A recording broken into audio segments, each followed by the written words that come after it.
Arnold before your time? Two before your No, time? no, no, no. Okay, Hey so Arnold was my time. so if you ever go back and watch Hey Arnold, my dogs watch Pluto TV on the daily, and Hey Arnold is on there on a regular. And if you ever listen to the score of Hey Arnold, it deserves so much credit, dude. It's fucking Really? jazzy, it's spacey, it's ethereal. Yeah, I I need geek to. out over their score. Same with Rugrats. Yeah, I need to watch. I always leave Jinx's go-to show is American Dad. That's what I leave It's on a good for. one. And she Hmm. knows when I put on American Dad that it's time to like it's she's about to go Chill. to sleep or something. Yeah. Right. So we got a little bit of a different vibe here, a little daytime vibe for Yeah, us. We it's got the sun bright. on our face. Yeah, it's weird, man. I I'm know it. not I used to know it. this. I like it. Uh, I can dig it. yeah, 100%. Ladies and gentlemen, welcome back. It's totally biased music. It's Blake and Anthony. Today we are going to review Temple of the Dog by Temple of the Dog, which Anthony told you guys last week. So hopefully, if somebody's listening, they got a chance to listen to it. A little bit of an intro on Temple of the Dog. Temple of the Dog was a one-album project conceived in 1990. The purpose of Temple of the Dog was to pay tribute to the late Andrew Wood, the lead singer of Mother Love Bone, who died of a heroin overdose in 1990. Following his death, Mother Love Bone broke up, but Wood's bandmates Jeff Ament and Stone Gossard. Gossard, maybe Gossard. Gossard, Hmm. decided to continue working together. Before Ament and Gossard formed a new band, they assembled Temple of the Dog, recruiting Chris Cornell and Matt Cameron from Soundgarden to form the core group. Temple of the Dog also featured contributions from then unknown vocalist Eddie Vedder and guitarist Mike McCready. So, Anthony, you picked Temple of the Dog. Why did Yep. you pick it? Give us a little background. This is There's so much lore behind this album. Like you just mentioned, it's a tribute to Andy Wood. Andy Wood was Chris Cornell's roommate, or flatmate, and they were super creative together and really cared for each other a lot. Which, in hindsight now, knowing what happens with Chris Cornell down the line, what happened with Chester Bennington, you feel so much for Chris and the journey he had been on, because he's surrounded by so much tragedy, and the Seattle scene in the 90s was full of tragedy and full of, um, this influx of opiates up in that area. And to have an album like this, it's such a one-off, and it set the tone for so much that's to come. Yeah, I couldn't not bring it to the podcast. This is such a powerful piece, I think, and we'll talk in detail in a second. But like, it got lost in the weeds, because I mean, this album came out in March of 91, and then Nirvana Nevermind came out in September of 91, and that commercially took off in its own, in its own right, which it's its own album, right? But this one kind of gets lost in the weeds, and when you start, the more you dig into this album, the more you find, and I'm really really excited to hear what your thoughts were. Yeah, I thought it was interesting. Chris Cornell has a very interesting musical background. He was a part of so many different projects and so many different things. And, Audio Slave is very much, people consider it a super group. It was basically Rage Against the Machine, just with Chris Cornell on vocals. And it's like they kind of there are different bands, different artists that call Chris Cornell in to essentially make albums or do projects or have a band together because his vocals were that strong and his voice is that unique and identifiable. And it's interesting that he had the Chris Cornell solo project, he had Soundgarden, he had Audio Slave, he had Temple of the Dog. Like there's so much that he did and Oh had yeah. his fingers in, and it's always a joy to listen to him. His voice is, I don't think there's a more iconic voice than Kurt Cobain's, but I think Chris Cornell's is very, very close in that sense. Like, immediately when you start hearing him that it's him. Right. And I had listened to Temple of the Dog a while back. I mean, when I went through my heavy Audio Slave phase, I was just listening to everything Chris Cornell. And so I had listened to him, but I hadn't done a dive into the whole album the way that I did when you decided to pick it. So obviously we'll get into it more, but I really enjoyed it. And it's, rest in peace to Chris Cornell. It's sad that we lost him. Like, there could have been so much more great music, but he left a lasting legacy of really impactful music, which I think speaks volumes for him. And this album, I mean, considering it a supergroup is appropriate, because this was, Stone Gossard and Jeff Ament, they're members of Pearl Jam. This whole band is Pearl Jam plus Chris Cornell. of what's Yeah. to come. And this was actually in the early formations of that, because those Jeff and Stone were in Mother Love Bone with Andy Wood, and that I'll probably bring that album to the podcast in the future. But that album that was released, it was released after, like, he died. I think it was like within a week or a few weeks prior to that album being released. So that album drops right after Andy had passed. So it was like, what could have been with that? And this was such a, like you said, such a calling for Chris to say, I want to do something for him, because there's just so much to say about Andy. And the making of this album was the first time the guys from Pearl Jam had been able to record an album in studio. And I think it only took maybe 10 to 14 days for this album to be produced in completion. And that says so much for the inspiration that was behind it, and to see it lead to Eddie Vedder coming into his own. This was his first experience in a studio, and it was a one-off. We'll talk Yeah. about Hunger Strike in a little while, but like, the idea is that this is like such a special album that never should have been made, but the fact that it was made, from the circumstances that they all went through, it speaks volumes to it. And that's why I wanted to highlight it for this format. Yeah, I think that it's interesting that you said that it kind of got lost in the shuffle with everything else that happened in the early 90s, like the grunge scene and Nirvana taking off, and Metallica was at the height of their, I would say, close to the height of their stardom around that time. And like, I don't hear people talk about this album, which is interesting because it Right. really has everything that you would want. And uh I don't know what genre I wouldn't call it grunge music, but like rock music, heavy rock music, and it has everything that you want, but it doesn't really ever get mentioned in the Well, same vein as the other ones. I think, like, everyone's everyone's interpretation of what grunge is all over the place too, because like, you can think of Nirvana and how their energy that they put out on stage as, quote, grunge. You could say that. Right.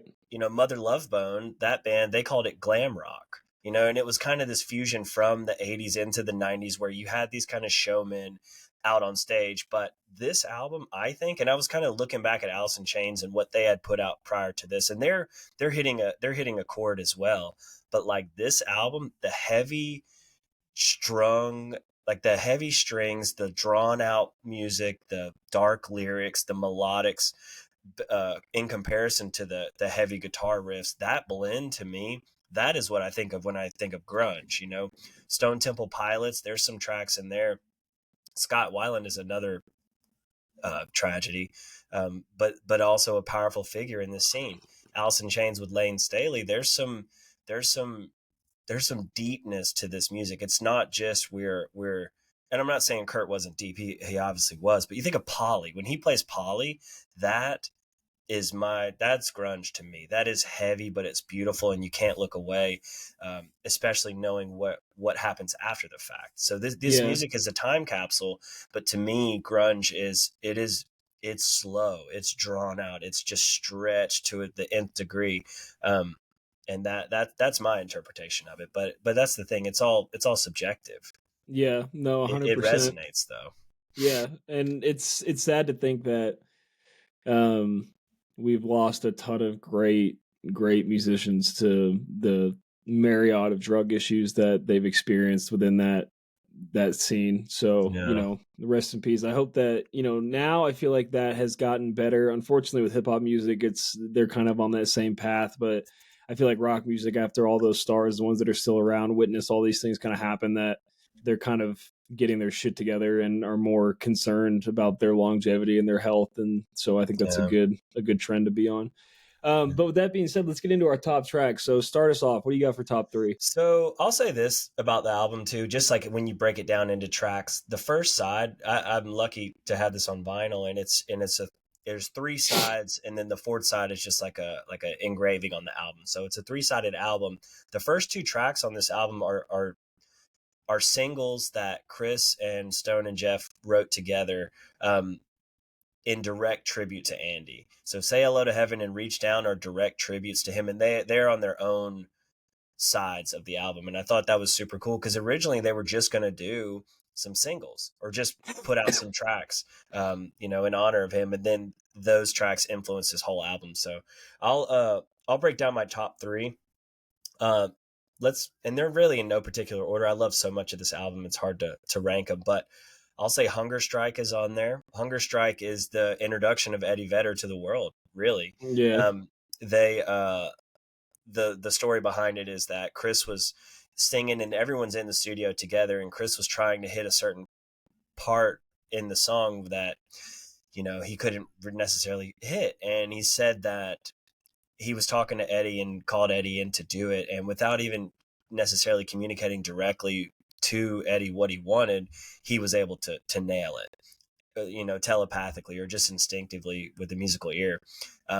So that song is so powerful to me because it's a conversation, you know, or it's not necessarily a conversation. It's kind of just like Chris is saying something, then Eddie's saying something, then it kind of blends together, and it's so Yeah. powerful in its own right. I love that track, Hunger Strike. Um, I'll just say another one, Reach Down. Reach Down is such a fucking just crazy powerful banger of a track that, like, I would love for some producer out there to take this and revamp it in a way that makes sense to a live show, because it is just such a such a visual of reach down, pick the crowd up. You Yeah. know, it's just so, it's always spoken to me in such a powerful way that I'm like, fuck, I want to experience this song some way. You know, Temple of the Dog toured before Chris's untimely passing, and I didn't get to see him, but it was something that was always on a bucket list of mine. To be able to experience that song in a live format would be a dream. Yeah. And the last song is Times of Trouble. Times of Trouble, to me, it's a heartbreaking song. You know, it talks about, you know, the needle's hot and the string, you know, the needle shot, the spoon is hot, the needle shot. It is just, it's heartbreaking, you know, but the way the song builds and then rides, that's my ideal music. You know, when you can take something as dark as this and make you move to it, but also just build and coast, like that plateau is so beautiful. And I think that's what Chris's voice delivers. You know, he can obviously hit some powerful notes, but like when he has you right on the edge of his vocals, and then he just Yeah. rides that, Yeah. that speaks everything to me. So Reach Down, Hunger Strike, Times of Trouble, in any Yeah. order. And there's so many moments, not just in this album, but throughout like Chris's life of music, where his vocals, the way that he hits kind of these, like, he does it in Times of Trouble, but he hits these notes and they're long drawn out, like he holds them right, and there's kind of like an echo, and it's just like his voice is so, it's like, I don't know. It's there's nobody that sings like him. Like Kurt, I never considered Kurt like a great singer. Like he has a very iconic, unique, recognizable voice, but Chris is a beautiful singer. And when he hits those notes and just holds them, it's like, it reminds me a lot of Jim James. Like it takes you on this like outer body like journey almost, just to hear the way that they sing. And his voice was very special. And when he gets the chance to highlight it, like the screaming or like the down tempo, long, melodic, drawn out singing that he does is just, it's really, really special. So Yeah, I great. think Chris and Eddie Vedder have similar performance styles. I think they're very powerful, and they can drone their voice out in a way that doesn't, it's not exhausting. You know, it's Yeah. more uplifting. And then you have Kurt and Lane Staley from Alice in Chains, who are more raspy, more, you know, their voice is so, you know, you can't imitate that. They're their own, you know, I don't know how to describe it. It's its own thing, you know, but Yeah. they're in this other lane of like powerful raw like emotions too. But yeah, Yeah. 100%. that just speaks so highly to the range of vocalists that are out there. You know, it's Brandon Boyd from Incubus is another one that like it's its own distinct thing, and you can't replicate it. You know, Yeah. No, but you know it when 100%. you hear it. All right, what you got?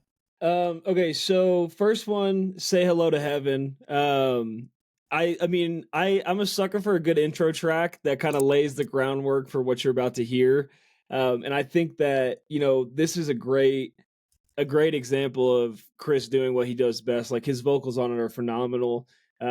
It's heavy, but it's very melodic. It's slowed down. It's not like a beat you over the head with it type of song. Like it's very much a slower ride, but then towards the end they have this great guitar solo. And I mentioned this on a number of my top tracks, but like the guitar solos throughout this album, who is the guitarist for this? So I'm not super fluent in Pearl Jam and what instruments they play, but I would think it's Stone? I think it's Stone. Stone, Yeah. yeah. So Stone's guitar playing throughout the whole fucking album, man. Like it's up there with Chris's vocals. Like he has these solos in so many different songs that just are so 90s rock. Like they just sound so good. And I think like it's taken on this track to it's a great send off for like the intro track. So I really love it. And then number two, I hate to go back to back like this, but Reach Down. Like it's a fucking jam, man. It's Mhm. rock music. Like it's 11 minutes. Yeah. There's a shit ton going on, and there's a long guitar solo. You know, like the back half of that song is really just kind of them jamming, and like the guitar solo is fast, the drums pick up. Like it's a heavy track, and I thought like I don't love the lyrics at the beginning. I think like I don't know. Going from Say Hello to Heaven, like I wanted more of that type of Chris Cornell vocal, but as the song goes on and it picks up, man, the end of this song is just a fucking ride. It feels Yeah. like surfing a tidal wave, so I love it. Well, and like reading, I'm just reading the lyrics right now too to see because "Say Hello to Heaven" is such a calling out to Andy, and then this one is like a translation of who Andy was. You know what kind of presence he had on stage because, like, I mean, to hear how some of those guys who were so respected in the music scene talked about how he performed. I mean, it was, I'm not going to say like uh, putting him on a pedestal, but like he controlled the room, and he Yeah, wasn't a huge guy either. But like to have those kind of words about him, and then kind of to put it in song form, I think it definitely speaks. And that solo section was something that was definitely intentional for the musicians, for Stone and Jeff to say, this is your time to do what you feel makes sense in tribute, and I think it, yeah, it it resonates so well. no, 100%. And then third song, "Call Me a Dog." So, "Call Me a Dog," like I love it. You know, this album does a nice it has a nice blend, kind of like Audio Slave had in the self-titled album. Like there's some really heavy, fast songs, and they slow it down a number of times. And I think "Call Me a Dog," they slow it down. The vocals are beautiful. Like Chris really has a chance to shine here. And again, there's a great guitar solo in it, and it just has all the pieces of like a nice slow rock song. Which for me, I get a little picky when it comes to slow rock songs, especially with bands that are like grungy bands. But like when they're done right, kind of like how we talked about with "Nothing Else Matters" with Metallica. Like when they're done Right. right, they just really, really hit a chord, and I think it's a great song. I really enjoy it. So, but again, like we'll get into it in bottom tracks. Like there's not a lot I dislike about this album. There's a lot of tracks that shine. Like I could have picked a number of Right. songs to be in my top three, but I enjoyed it a lot. So now the harder part. What do you got for Yeah. bottom Right. songs? So yeah, I mean, out of 10 tracks, dude, 10 really resonate because I think it's so important. Like nothing, everything is intentional. Everything has its place, right? But so I'll just go off of two kind of like circumstantial things. So I have your savior. I just don't have any notes next to that track, so we'll put that one there. Yeah, And then I'll say all night thing because it's the last one. It means it's the conclusion to the album, right? Fuck, if this yeah, album was 20 tracks, I would probably put the 20th track down. But really no nothing turns me off in this album at all. I think it's the first, three tracks are just they hook you in, right? After yeah, Hunger Strike, it's like, why would I change it? And then all the way through, like I said, it is a ride, it is a journey. I think it is a tribute, and yeah, if ever I start it goes, and nah, no sense in stopping this train. yeah. I feel that for sure. What about You're not gonna like my bottom tracks. Heads up. you? All right. Just a Well, if little you bit of have a bottom warning. tracks, right? All right. Look, here's the thing. I have never been a fan of Eddie Vedder and his vocals and his voice. I Wow. just haven't. It just like it doesn't do it for me. I saw Pearl Jam at Bonnaroo one year. I don't remember what year that was. It may have been 16.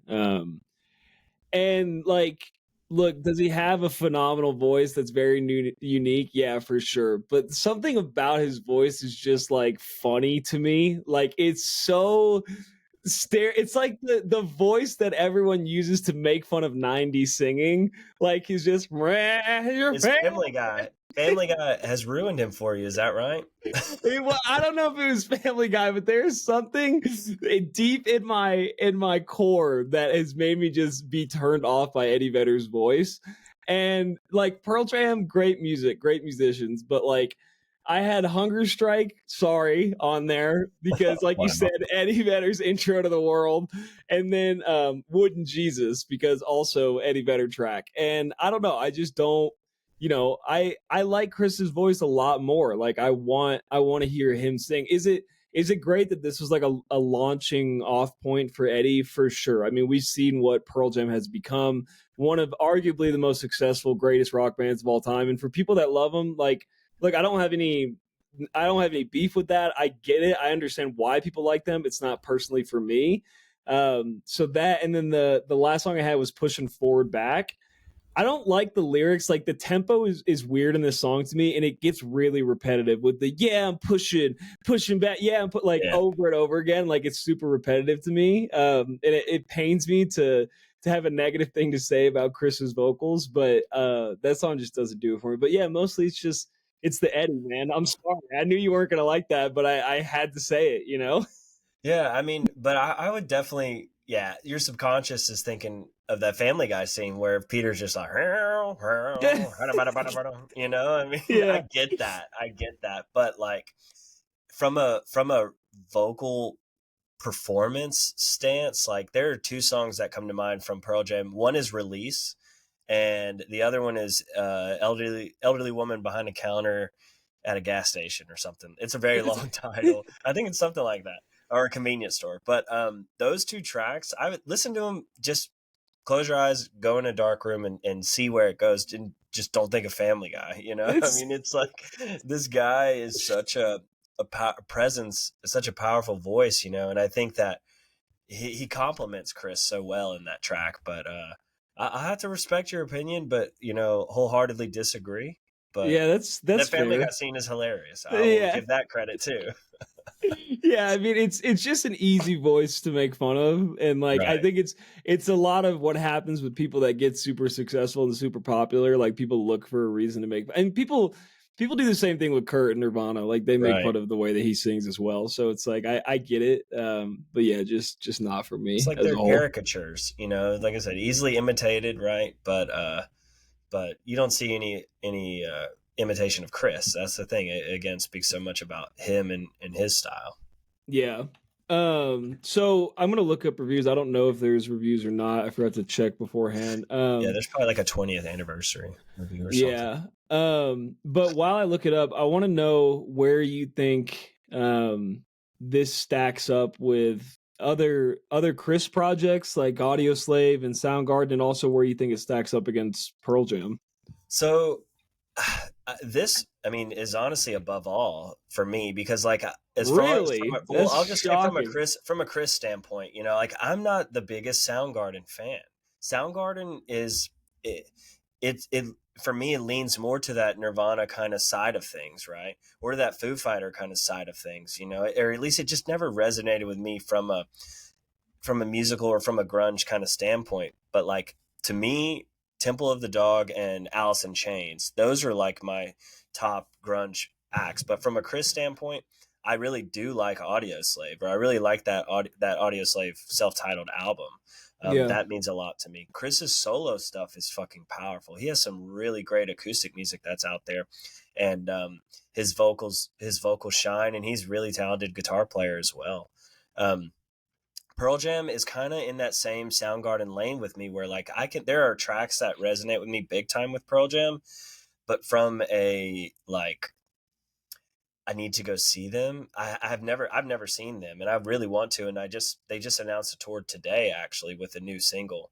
And I listened to the single earlier, and I dig the vibe of it, but it never felt like a calling to me, right? Yeah. But Eddie Vedder's like these singers now, as they get older, they have to change how they perform, because you can't just belt out, night after night, on end, because your voice is just as much of an instrument that needs to rest. And like, I don't know how Eddie performs now, but he's on my bucket list of guys to see, just from the sake of the amount of history that follows him. But Yeah.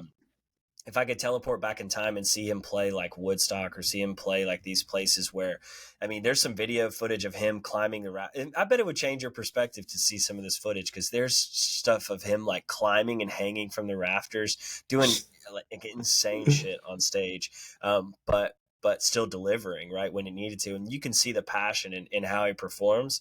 It may take that edge off of like the comic side of how he Yeah. performs. But for me, Temple of the Dog has always been something so special. And I guess I need to listen to more Soundgarden to kind of maybe get a well-rounded perspective of that. But Chris, as a whole, honestly, anything he's in will absolutely draw my attention. And it's such a shame that him and Chester never got to really do anything together, because that would have been, I can only imagine the creativity between the two. I guess Yeah. I don't know if they did anything together, but nothing comes to mind. Yeah, no, it would have been special.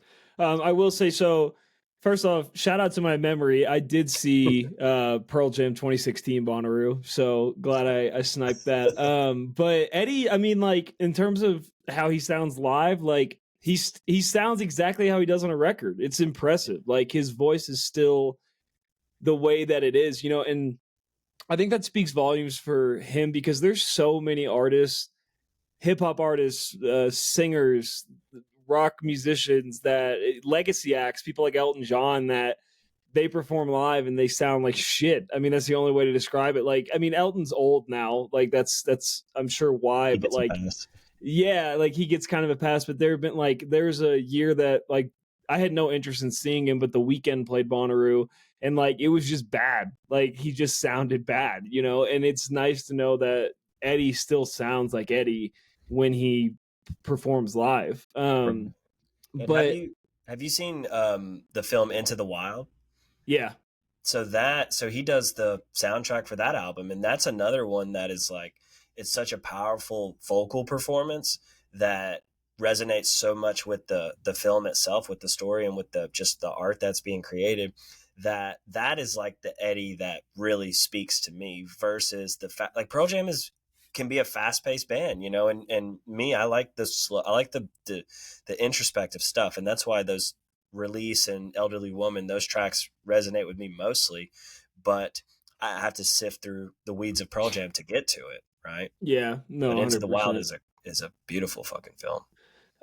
I have to say, in terms of where this ranks, obviously I take Temple of the Dog over Pearl Jam, just because there's more Chris. But it is interesting, like, Audio Slave was fucking lightning in a bottle, man. It was really just a powerhouse of musicians that were all phenomenal at what they did, and really, really nailed it with Audio Slave. And I don't remember what I ranked Audio Slave when we did it, but that's one of my favorite albums of all time. It's one of my favorite rock albums ever. If not my favorite rock album behind like Nevermind. Yeah, And I'll tell you, you gave it a 9. a 9. I've There been we go. digging. I'm digging to do some Nice. stats. So yeah, Yeah, so I mean, it's phenomenal. And like, I think Temple of the Dog, it's interesting to see how it compares to Audio Slave, right? Different musicians involved in the band, different guitar player, different bassist, different drummer, and you can feel those differences, but the one like anchor point to it is Chris. And so it's nice to see how they compare to each other. But I listen to way more Audio Slave than I do Soundgarden or Chris's solo stuff. But I would put Temple of the Dog above Soundgarden and Chris's solo work, because I do think like these musicians bring out a lot of good in this album and in Chris. Like, the guitar solos, like I said, are phenomenal throughout the entire thing. But I'm going to be really, really hard pressed to have anything that's more enjoyable than Audio Slave to me. I just, and like, there's a lot of people that they stopped listening to Audioslave after the first album, and I enjoy Path of Exile. Like, I still like their other work because I think it's not as good as the self-titled album, but it's still good. Like, they still Yeah. really performed and played well and made great music. So to me, it's super enjoyable. I did not find rankings. I will say, so there's a Rolling Stone article, 40 greatest one album wonders. It says the best one and dones, including Lauryn Hill, Jeff Buckley, Young Marble Giants, and more. And they have Temple of the Dog at number 29. And they say, before grunge blew up, members of the Seattle music scene united to pay tribute to a fallen star from the community. Andrew Wood, frontman of Mother, Love Bone, and Malfunction, died of a heroin overdose at 24 in the spring of 1990, the day his roommate, Soundgarden's Chris Cornell, returned from a tour. In tribute, Cornell wrote several songs dedicated to his friend and created Temple of the Dog with Mother Love Bone's surviving members Stone and Jeff Ament, guitarist Mike Creedy, Soundgarden drummer Matt Cameron, and vocalist Eddie Vedder, who had just flown to Seattle to audition for the band Mookie Baylock, Yeah. later to be named Pearl Jam. Mhm. So I think that's cool, man. It's interesting to see like just this connection, like the way these pieces all came together to create this album. Like, it's really interesting to see where they went after, where they were before, and how they, made what this album was. I think that's Yeah. really cool. And it's that just adds to the importance of it, and the fact that it came out of a tragedy. I mean, with Pearl Jam announcing a tour now 23 years later, a arena tour, a worldwide arena tour, it's just crazy how things work out, and like I said, it's extremely unfortunate that it came through these circumstances, but it just speaks to the magnetism of these people, and then how well they were able to come together and put out this. And, it's beautiful that it was a one-off, that they only did one album, because I mean, they could have gone in a whole nother direction with this, right? And just said, all right, we're gonna do this. But for what it was, they kept it sacred, and I think that speaks volumes to them as artists, because Yeah. like this thing being buried under the Nirvana kind of veil in the grunge kind of rise, it may not have gotten massive commercial success, but like looking back, I think this album it wholeheartedly withstands the test of time, and I would be, hard to find anybody that would just plain out dislike this album. I think it's just too special. And then as you dig and find out more and more about it, I mean, you hear the Pearl Jam formation basically came as a product of this, speaks volumes. Yeah, no, 100%. So what do you rank it out of 10? So I don't think it comes as any surprise. This is a full on 10 out of 10 from me. Damn. Oh yeah. Holy I shit. said once upon a time, I said I was bringing tens to the podcast, and sticking with that trend, man. This one, like I said, just music aside, it's powerful. You add the whole lore behind it, and it just adds to it. Like I said, I picking hard tracks is just basically a proxy for me. But like Yeah. in reality, dude, I'll play this thing through and through in any circumstances. Yeah. No, that's fair. I'll give it an 8. I think it's really solid. Obviously, I could do that to Eddie Vedder's tracks. He deserves his credit. He deserves his flowers. I'll give it to him. But like I said, it's no Audio Slave, but it's still really great. And like you said, the lore to it definitely adds to its importance within, the rock genre, within music as a whole, to see where these guys went afterwards and what they made. Pearl Jam will forever be engraved as one of the greatest rock bands of all time, and this is where it all started. So it's definitely interesting to see kind of where things went after this. So Yeah. Any final thoughts on it before we move on? I mean, if I encourage, listeners out there, if this album piques your interest, dig into it. There's a lot of you can go backwards in time with this. You can be teleported to the 90s, and you can listen to some Mother Love Bone. There's some great documentaries out there on Andy Wood to kind of get a grasp of who he was, because he reminds me a lot of Shannon Hoon from Blind Melon, who's another guy we should talk about at some point in the future, where it's like these people are pivotal for changing what music can be. And when you take the 80s, which was this kind of, Def Leppard kind of big hair bands, things like that. When you take that vibe and you grow through it, you come out with these diamonds. And I think Andy was such a diamond, even though his music catalog is, very small. I look at the impact that he had on all these massive musicians, and that trickles outward. And it takes us to where we are now. Even, like I said, even today, he's having influence with just these bands that came about after the fact. And so shout out to Andy Wood. This is a special tribute to him. Yeah, for sure. Mm-hmm. Okay, so Rides or Dies, you actually picked a Mother Love Bone song, so intro I that did. for us. Yeah. So there's an album. I believe it's called. Let me see if it's called Rotten Apple. What is that album called? It's just called Apple. So it came out in 1990. Mother Love Bone's, really only album that came out while Andy was alive, and it really came. It was really released, a few days after his death. And there's a song called "Man of Golden Words," and it's so dreamy. It's so powerful. It's where the actual title from the Temple of the Dog came from. The second line in the track is him singing, seems like I've been living in the Temple of the Dog. Where would I live if I were a man of golden words, or would I live at all? It's just it really starts this trajectory of these heavy lyrics, these heavy, you know, feelings that he had. And I think that if you listen to that song, I think it's definitely going to pique your interest into to Andy Wood's world. But yeah, I definitely wanted to tie it all together with that Ride or Die track. Did you Yeah, like it? no, that's fair. I liked it a lot. I've never listened to Mother Love Bone. I will say it's interesting, like I don't know if this is a good thing or a bad thing. This feels like an 80s song to me, and I get it's on the tail end of the 80s, but like the lyrics of it kind of just I don't know, I don't know how to like really explain it, but it gives off like an 80s vibe to me, but I really enjoyed it. The lyrics are beautiful, man. Like great songwriter, great lyrics. Mhm. You touched on it at the very beginning, like I really enjoyed it. I need to listen to the album Apple and see, it seems like it would be up my alley. I've just never heard of them. I hadn't discovered them until now. So it's definitely something worth listening to, but it's a hard rides for me for sure.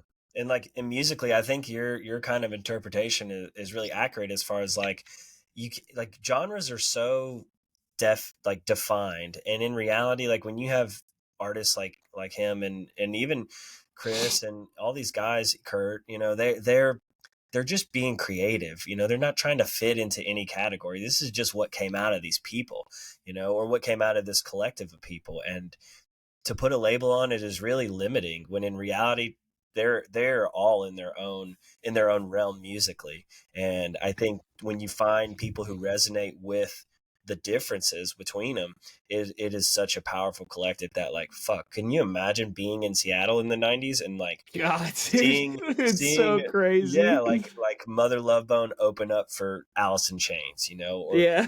Mookie Blaylock become Pearl Jam over time. It's just like it is just an insane collective that it happened over there. And that's just a smidge of it. There's tons of bands from Seattle that came about and are still successful today. But Yeah, like, fuck, what a time. for real. Yeah. All right, Let's so hear it. Let's I hear it. made you listen to a track that I really am interested to hear your opinion on. So it's Good Don't Die, by Kanye West and Ty Dolla Sign. So Kanye finally released Vultures, his duo album with Ty Dolla Sign, to many delays, many pushbacks, many cancellations in the Kanye fashion. It was released on streaming. It was taken off of streaming. It was put just on Apple Music. Then it got put onto Spotify. Now I think it's off of Apple Music because it's fucking Kanye. And nothing can be easy ever. So, but I will say, like, I I really enjoyed the album. I don't think you would like it. I think you would love the production on it. I think the production throughout the whole album is really, really, really good. And despite everything that Kanye has done musically and otherwise, like he still produces great fucking hip hop tracks. And I think like I picked Good Don't Die because it's melodic. It's a really interesting beat. Like he uses him and Ty Dolla Sign use their vocals really, really well in this song. So I thought if there was one song you had a chance of liking, it would be Good Don't Die. So what do you think? Yeah. Well, you you're right on with that. You very much had my taste in mind, and I appreciate that because if I would have, this is where in the album it's deeper, It's right yeah, it's towards the towards the end. end. Yeah. So like, if I would have had to get through the whole album to then land on this track, I might have been, I might have shut off around track 6. But this is what 14, so Yeah. you did right. I dug it. I dig the synth or the bass that's kind of vibrating throughout the track. And that's, I mean, I was going to ask, like, how does this resonate with the entire album? Is this kind of like a segue within the album, or is there more of this type of vibe?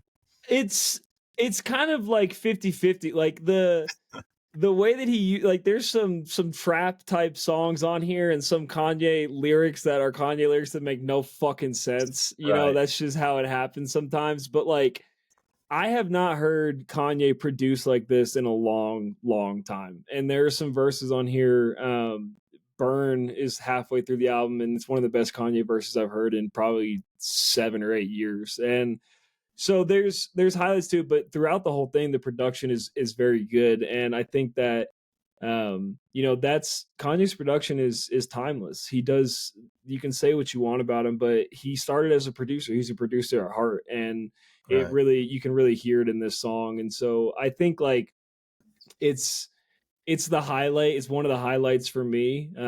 But I'm such a huge Kanye fan. There's a fucking Kanye poster behind me. I'm such a huge Kanye fan. I just love hearing his music and having him put out music. But it's, you got to take everything with he'll never be 808s Kanye again. But I think Good Don't Die, like this feels like an 808s and Heartbreak song to me, which I don't know how much you've listened to that album, but like it's very similar. The way that he's singing on it, the type of production, it feels like an 808s and Heartbreak throwaway. So I think that's why it resonated with me so much. Gotcha. So Well, I'm gonna save my listen for that album for whenever you can't help yourself and bring it to yeah, this. So that'll be that. I'll save it for that. But that'll like, be you interesting. definitely you piqued my interest in, and I can listen to Kanye with an open mind. But when there's ego involved, I really get turned off. But we'll see. I'm not gonna speak on it until I give it a full rinse. So we'll Yeah, see where that lands. there's actually a sample. I gotta see. Is it at the end of? There's a sample at the end of one of the songs, and it's Mike Tyson, and I guess it's Good. like Mike Tyson in like an interview or something, and he's talking about Kanye. Okay, Oh, it's at the end of Hood Rap, but he's basically like, yeah, people think Kanye's insane, but like that's like what he's doing is positive affirmations for success. Like that's all it is, and it's just people are just saying that because it's Kanye. Like he doesn't believe he's a god. Like him saying he's a god or saying he's whatever is that's positive affirmations. Like it's not crazy or whatever. But it's funny just to hear like Mike Tyson say that because I'm sure he had a very similar mindset, and they're both yeah. fucking Well, Mike Tyson crazy. has definitely says, "I am a god." Like Yeah, he's definitely said that before. But like, yeah, I mean, it's yeah, I respect that opinion big time. yeah, So for sure. we'll see. All right, so we got a movie to talk about. Before we talk about we picked, or I picked Knock at the Cabin by M. Night Shyamalan, which I think is how you say his last name. I don't know, Yeah, I've heard 6 different ways to say it. But correct. before we talk about that, I just gotta tell you, I rewatched Seven last night. David Fuck Fincher's yeah. Seven. Mm-hmm. Man, still a banger. Still a fucking banger. Hadn't Yeah. seen it in forever. Man, Brad Pitt looks like a baby in that movie. It was 1995. I didn't realize it was before Fight Club. I thought it was after. But it's funny, he acts like his acting style in that movie is very similar to how he acts in Fight Club. It's just some of his mannerisms and stuff. And I had to shout it out because I rewatched it and I Yeah. still love It's it. that's Fincher's he hits banger after banger. Yeah, 100%. All right, so Knock at the Cabin. What did you think? This is your rewatch. I also Yeah. rewatched it. How did you feel about it upon So rewatch? I saw it in theaters when it came out because I was like, fuck yeah, M. Night Shyamalan, let's go see it in a theater. But after the second, I remember feeling kind of like very, I don't know, indifferent the first time I saw it because I was like, man, I really wanted it to deliver more because there's a lot to kind of unpack throughout the movie, and you kind of start to figure out what is reality, what's not, as time goes by. And I think the ending kind of just really left me like with a really like I'm not sure what to think about it. And the second time it was very similar. It was like I wanted more tension. I wanted more of a punch. I wanted more more drama, I guess, but there's a lot of drama going on throughout the film. But it felt weird to me. You know, I like M. Night Shyamalan and I like some of his films, but like then there's another lane, like The Sixth Sense. I can remember the first time I watched that and been like, oh my god, wow, what the fuck? Yeah. You know, I was very young when I saw it, but that still left an imprint on me. Yeah. Um, but then I watched The Village when I was older, and it didn't really resonate with me at all, you know? Yeah. So it's like I think Shyamalan can be hit or miss with me personally. And this one it didn't do what I wanted it to do. But he's got a new one coming out this year called Trap Yeah. that I saw I that. have high hopes for. I mean, he gets my hopes up. It's just a matter of like where do I set the bar? Yeah. Right. It's Not funny a terrible. because no, it's funny because like the common consensus when this movie came out was, oh, the M Night Shyamalan twist is that there is no twist. Oh, Like it's well then just that I that's just how things played now, out. if that is intentional, then bravo, because like, yeah, then you got me right where you want me, right? Yeah, But because I think everybody expects that. And what's so funny, part of the reason I picked this was to talk about M. Night as a whole, because yeah, he is like the definition of a hit or miss director. right. Like when you look at movies like Signs and The Sixth Sense, like I love Signs. I rewatched it probably 2 weeks ago. I've seen that movie probably 10 times. I still Hmm. really, really like it. It's scary, like it puts you on the edge of your seat, and it's like a slow burn. It's really like anxiety inducing. Right. And but then he has movies like The Happening, which is like one of the worst movies of all time. Like actually, I think it's Yeah, rated as like one of the worst movies of all time. And so he does this thing where like it's very hit or miss. And I thought Knock at the Cabin, like I went into it, I liked the joke because I went into it thinking there was going to be some twist. And then the fact that like no, everything they're saying is happening. Like this is real. You know, this is what right. like that that I thought was really cool because I didn't expect it to go in that direction, which I like when I'm kind of thrown for a loop. But I also really like the ending when one of the dads is basically like, maybe this has been happening throughout all of history. Like maybe there's been, the only thing that's prevented the end of the world is families making this decision. We have to make this decision. Like he comes around to realize like this is important. This is what we have to do. And Right. I thought it was cool. And like it's going into it the first time, there was a lot more tension in it because you didn't know what was going. Was it real? Was it not? Was it, and he's giving you these pieces of, oh, that was pre-recorded. Oh, we met this guy at the bar. He's the one that attacked me. And you're kind of like, is this actually happening or is this something they're making? You don't really know. Right. So I liked that, and I thought Dave Bautista he did a great job. I think he's a great actor. Like Yeah. when it comes to wrestlers turned actors, there's like it's nice to have a Dave Bautista who's really good, and then like a Rock who's fucking horrible. It's so Like, I think he did a good job. yeah, I agree. Yeah, I really like his acting style in this film too. He's like this very. I mean, he plays the gentle giant very well, but also he is fucking some people up in this movie too. Yeah, You yeah, know, so it's like there's a definite like uh darkness to what he has to do throughout the film, but he does it in such a gentle and kind way. It's just like you can't not like I really enjoy his presence, in the film. But yeah, I also feel for the girl, the child in the movie, because like there's some massive traumatizing shit happening, but like yeah, she's still such a delight, She still yeah, like has this great smile, and it's like I really enjoyed her in a film because I feel like I don't know if it was her when I saw this in theaters. I feel like I had just seen her in another movie. Maybe I'm just making it up, but yeah, I really enjoyed her acting in the film too. yeah. And I thought it was So, funny at the end when they get in the car and they turn on the right? radio and it's playing Yeah. that like happy upbeat song. He just turns Hmm. it off. Yeah. It is like nice little bits of humor in it. Did Yeah. you watch Old, his movie Old Yeah. about the people on the Yeah. island? Did you like that I one? yeah, I feel like I remember liking it. I remember also seeing a lot of negativity around it, but like I enjoyed the concept of like of what was happening, throughout. Yeah. Um, but yeah, I remember liking that one, and I like the I watched Split when it came out, and then I had never seen Unbreakable, so then I went back and watched Unbreakable, and then when Glass came out, there was like now I had this idea of what was going to happen, Yeah. or what the players in the film were. But I enjoyed those movies. I don't really like love them wholeheartedly, but I enjoy them for what they are.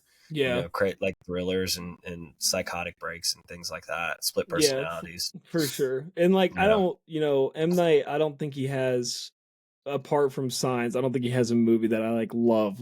It's always like I always leave and I'm either like, "Oh, that was good," or like, "That was fucking horrible." I've yeah, never right. I haven't left an M Very Night movie and been polarizing. like, "That was amazing." Like, I gotta watch that again and tell all my friends about it?